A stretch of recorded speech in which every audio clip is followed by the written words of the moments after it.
नमस्कार। ABC news में आप सभी का बहुत स्वागत है और मैं हूं आपके साथ अनुपमा खोपरे। कांग्रेस के स्पोक पर्सन पवन खेड़ा की मुश्किलें लगातार बढ़ती ही जा रही हैं, लेकिन इस बीच में उनको सबसे बड़ी राहत मिली है क्योंकि पवन खेड़ा ने गिरफ्तारी से बचने के लिए एक ऐसी चाल चल दी और इतना सेफली खेला है जिससे हर कोई हैरान है। सबसे पहले आपको ये बता देते हैं कि हुआ क्या है। देखिए, पवन खेड़ा पर गिरफ्तारी की तलवार लटक रही है। असम की जो पुलिस है वो उनके दिल्ली स्थित घर तक पहुंच गई थी और वहां पर कहा जा रहा था कि पवन खेड़ा को गिरफ्तार किया जाएगा। लेकिन इस बीच में पवन खेड़ा वहां से गायब नजर आए। अब वो कहाँ गए, किसके पास गए, इसकी कोई जानकारी निकलकर सामने नहीं आई थी। अब इस बीच में असम के मुख्यमंत्री हेमंता बिस्वा शर्मा ने साफ तौर पर कहा कि अगर पवन खेड़ा पाताल लोक में भी छुपकर बैठे होंगे तब भी उन्हें असम पुलिस ढूंढ कर निकालेगी और उन्हें गिरफ्तार करेगी। अब इस बीच में ये कहा जाने लगा असम के मुख्यमंत्री हिमंता बिस्वा शर्मा की तरफ से कि जो पवन खेड़ा है वो हैदराबाद में छुपे हुए हैं। अब इस बीच में अब एक बड़ी जानकारी निकलकर सामने आई। देखिए, 7 अप्रैल को जो पवन खेड़ा है उन्होंने हाईकोर्ट का दरवाजा खटखटाया है। वो कैसे? दरअसल पवन खेड़ा अब सीधे तेलंगाना पहुंच चुके हैं। तेलंगाना में जो हाईकोर्ट है वहां पर उन्होंने अग्रिम जमानत याचिका दायर कर दी है। अब ये क्या होता है, सबसे पहले आपको ये बता देते हैं। देखिए, अग्रिम जमानत तब दायर की जाती है जब किसी व्यक्ति को ये लगे कि ये आशंका हो कि उसकी गिरफ्तारी होने वाली है और वो अपनी गिरफ्तारी से बचने के लिए पहले ही जमानत ले लेता है। अगर कोर्ट इस पर मुहर लगा देता है तो मतलब साफ है कि अग्रिम जमानत यानी कि आपकी गिरफ्तारी से पहले ही आपको जमानत मिल जाना। और इसी चाल में अब पवन खेड़ा कहीं ना कहीं अपने आप को बचाते हुए नजर आ रहे हैं। तो हाईकोर्ट में पवन खेड़ा ने 7 अप्रैल को एक याचिका लगाई, अग्रिम जमानत याचिका।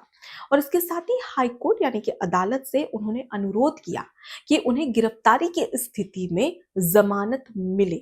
और इसी अग्रिम जमानत याचिका को लेकर अब 9 अप्रैल को सुनवाई भी हुई। अब इस बीच में लगातार सियासी बवाल मचा हुआ है। देखिए, कितना सेफली पवन खेड़ा खेलते नजर आए गिरफ्तारी से बचने के लिए, क्योंकि ये कहा जा रहा था कि गिरफ्तारी की तलवार उन पर लटक रही है। अब यहाँ पर तेलंगाना ही क्यों, पवन खेड़ा दिल्ली में भी याचिका दायर कर सकते थे, लेकिन उन्होंने आखिरकार तेलंगाना को ही क्यों चूज किया? दरअसल आपको बता दें कि तेलंगाना में इस वक्त सरकार है कांग्रेस पार्टी की। और यहाँ पर 2 स्टेट की बात कर रहे हैं हम, केंद्र की बात नहीं कर रहे हैं। एक असम और दूसरा तेलंगाना। अब यहाँ पर दोनों स्टेट अलग अलग है। अब असम में बीजेपी की सरकार है और तेलंगाना में कांग्रेस पार्टी की सरकार है। मतलब साफ है कि भाई जिस राज्य में कांग्रेस पार्टी की सरकार है वहां पर पवन खेड़ा सेफ रह सकते हैं, क्योंकि वहां पर असम पुलिस को गिरफ्तार करने में उन्हें थोड़ी मुश्किल आ सकती है। और यही वजह है कि उन्होंने दिल्ली छोड़कर सीधे तेलंगाना को चूज किया, जहां पर वो सेफ रह सके और असम पुलिस की गिरफ्तारी से बच सके। लेकिन इस बीच में असम के मुख्यमंत्री हेमंता बिस्वा शर्मा का एक बयान सामने आया, जिस पर उन्होंने साफ तौर पर कहा कि अगर पवन खेड़ा पाताल लोक में भी छुपे बैठे होंगे तब भी उन्हें असम पुलिस ढूंढ कर निकालेगी। आपको बता दें कि असम के मुख्यमंत्री हेमंता बिस्वा शर्मा ने पवन खेड़ा पर एक गंभीर आरोप लगाते हुए कहा था कि उन्होंने उनकी पत्नी की जो छवि है उसे खराब करने के लिए बेबुनियाद आरोप लगाए और एक पाकिस्तानी सोशल मीडिया ग्रुप है वहां से झूठी जानकारी इकट्ठी की और उसका इस्तेमाल असम के विधानसभा चुनाव को प्रभावित करने के लिए किया गया पवन खेड़ा की तरफ से, जो कि एक दंडनीय अपराध है और इसे बर्दाश्त नहीं किया जाएगा। और यही वजह है कि असम की पुलिस सीधे पहुंची दिल्ली उनके घर, जहां पर वो नहीं मिले। अब यहां तक तो ये पूरा अपडेट निकलकर सामने आया है, लेकिन आपको ये बता दें, पवन खेड़ा ने साफ तौर पर ये आरोप लगाए थे कि जो असम के मुख्यमंत्री हैं उनकी जो पत्नी है वो 3 देश यानी कि 3 कौन कौन से देश, अरब अमीरात, मिस्र और एंटीगुआ एंड बारबुडा, ये 3 देशों के पासपोर्ट उनके पास में है जिसका गलत तरीके से इस्तेमाल किया जा रहा है। जिसके बाद में उन्होंने कुछ प्रूफ भी रखे, कुछ दस्तावेज भी मीडिया के सामने रखे, जिसके बाद में बवाल मचा।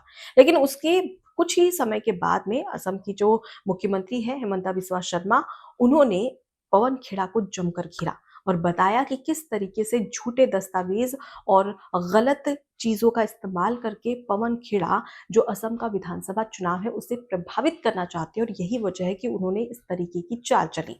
अब इस बीच में असम के मुख्यमंत्री की जो पत्नी है उनका भी सोशल मीडिया पर एक ट्वीट सामने आया जिसमें उन्होंने साफ तौर पर कहा कि पवन खेड़ा ने जो फोटोज माफ कीजिएगा जो फोटोज दिखाए हैं जो दस्तावेज दिखाए मीडिया के सामने वो एआई यानी कि आर्टिफिशियल इंटेलिजेंस से बनाए गए हैं और जो फोटोशॉप है उससे एडिट किए हुए हैं जो कि साफ नजर आ रहा है। मतलब कि इसमें कोई भी तथ्य प्रूफ या सबूत नहीं है। जो आपको दिखाया गया है वो सच्चाई नहीं है बल्कि ये झूठे और गलत दस्तावेज है जिनको ठीक से जांचा भी नहीं गया है। इस तरीके के आरोप मुख्यमंत्री की पत्नी ने लगाए थे जिसके बाद में पुलिस ने जो असम पुलिस है उन्होंने पवन खेड़ा को गिरफ्तार करने की कोशिश की लेकिन पवन खेड़ा नहीं मिले। तो अब तक ये तमाम जो जानकारियां हैं वो निकलकर सामने आई हैं लेकिन कहीं ना कहीं इसका असम के विधानसभा चुनाव पर प्रभाव भी पड़ेगा। देखिए 9 अप्रैल को असम में वोटिंग हुई और उसके बाद में कहीं ना कहीं इसका असर देखने को मिला। लेकिन इसी बीच में पवन खेड़ा ने सोचा कि क्यों ना मैं थोड़ा सा सियासी दाव चल देता हूं ताकि असम के मुख्यमंत्री हिमंता बिस्वा शर्मा को कहीं ना कहीं इस चुनाव में एक बड़ा झटका लग सके। लेकिन यही झटका अब पवन खेड़ा के लिए सबसे बड़ी मुसीबत बन चुका है क्योंकि उनके ऊपर लगातार गिरफ्तारी की तलवार लटक रही है जिससे बचने के लिए उन्होंने तेलंगाना में शरण ले रखी है। मतलब साफ है कि कहीं ना कहीं आने वाले समय में एक बड़ी एक राजनीतिक हलचल देखने को मिलेगी। फिलहाल तेलंगाना में जो हाई कोर्ट है वो इस पर क्या फैसला लेती है, क्या जो अनुरोध पवन खेड़ा की ओर से किया गया है और उसके साथ ही अग्रिम जमानत की जो याचिका दायर की गई है क्या उस पर जो तेलंगाना हाई कोर्ट है वो क्या मुहर लगाता है। अगर ऐसा हो जाता है तो उन पर जो गिरफ्तारी की तलवार लटक रही थी वो उससे सुरक्षित हो जाते हैं। मतलब कि असम की जो पुलिस है वो उन्हें गिरफ्तार नहीं करेगी क्योंकि उन्हें जमानत पहले ही हाई कोर्ट दे चुका होगा। लेकिन अगर ऐसा नहीं होता है तो कहीं ना कहीं उन पर गिरफ्तारी की तलवार लगातार लटकती रहेगी जिसके चलते आने वाले समय में हाईकोर्ट क्या फैसला लेता है इसी पर अब सबकी निगाहें टिकी हुई है। फिलहाल इस पूरे विश्लेषण को लेकर आपकी क्या राय है कमेंट बॉक्स में जरूर बताएं। नमस्कार। एबीसी हिंदी न्यूज आज ही जुड़िए हर खबर के साथ